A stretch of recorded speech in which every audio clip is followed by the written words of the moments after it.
As a response to Napoleon Bonaparte's invasion, the King of Portugal, João VI, fled to Rio de Janeiro in Brazil and made it the capital of the Portuguese Empire.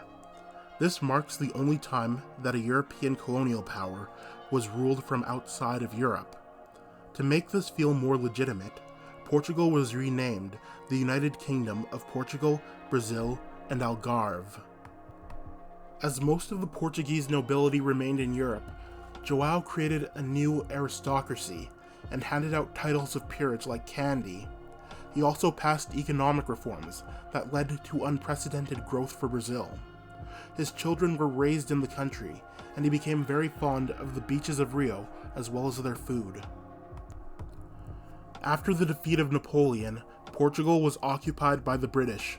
The economy tanked, and eventually the Portuguese forced out their occupiers and sent word to Rio demanding the return of their king. The Cortes, a medieval parliament that hadn't been assembled in over a century, held elections. Fearing that he'd be ousted, João decided to return. He left behind the crown prince, Pedro, as viceroy of Brazil to assuage fears of change with the new Brazilian aristocracy.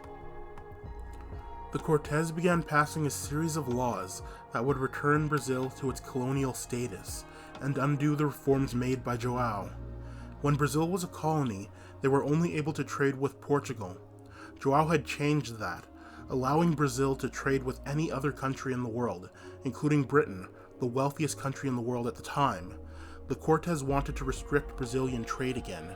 As a response, Prince Pedro formally severed ties with Portugal and declared himself Emperor of Brazil, maintaining the institutions created since 1808. Thanks for watching. If you enjoyed, please like, share, comment, and subscribe. Have a nice day.